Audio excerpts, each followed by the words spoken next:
日の夜毛糸届いたんですけど、デンマークのホビーさんで注文しました。夏に向けて半袖の服を編む毛糸が欲しくて、ちょうどタイムセールだったので買いました。一つずつ紹介していきますね。まず可愛くないですか？ハートのマーカーです。マーカーね、まだいっぱいあるから買う予定なかったんですけど、これもセールになってて2ドルいかないぐらいだったかな。なので買っちゃいました。次はこのピンクの毛糸なんですけど、この毛糸はベルリンスカーフを編もうと思って買いました。素材が 40% アクリル、30% アルパカ、30% ポリアミドで、結構ねふわふわしてます。で、糸はこんな感じで結構細いです。ちょっとモヘアっぽいですよね。でベルリンスカーフはね、このウール&ザ・ギャングのベビーアルパカと引き揃えて一緒に編んでいきます。1日半でどれだけ編めるかやってみようと思います。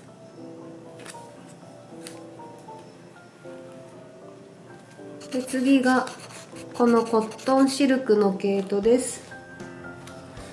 ピンクと青色違いで買いました。素材は 77% コットン、 23% シルクです。これはセールになってて1つ3ドルぐらい、半額だったので買っちゃいました。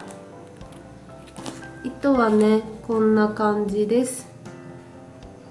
全然チクチクしなくてね、吸水性が良さそうな糸です。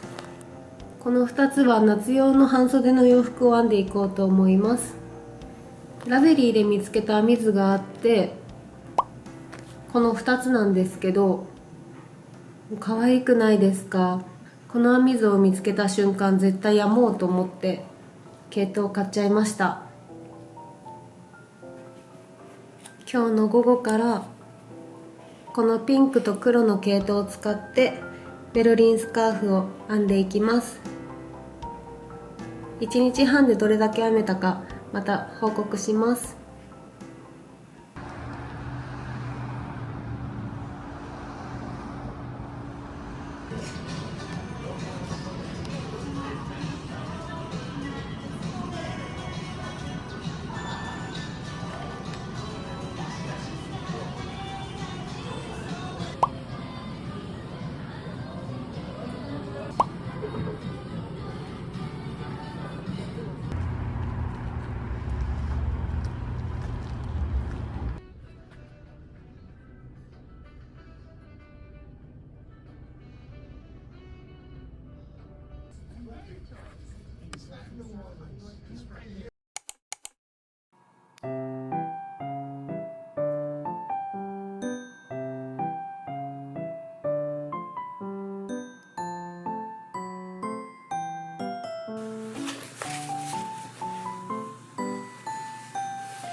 今夜の11時なんですけど、お昼から編み始めて約5時間編むことができました。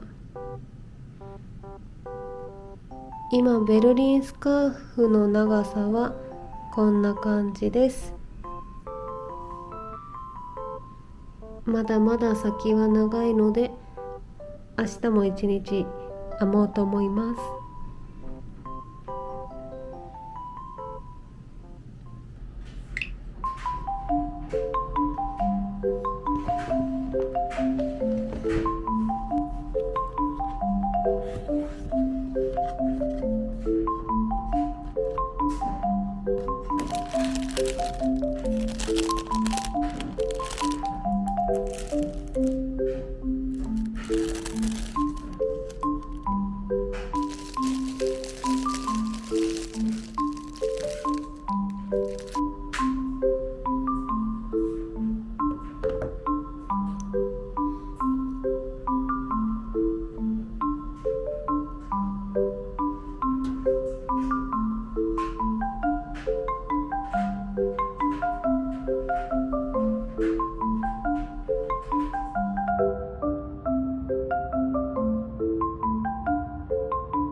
おはようございます。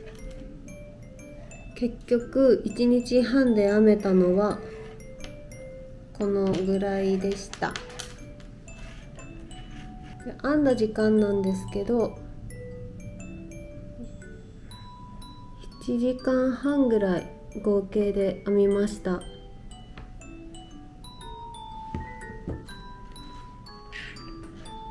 まだまだね、先は長いので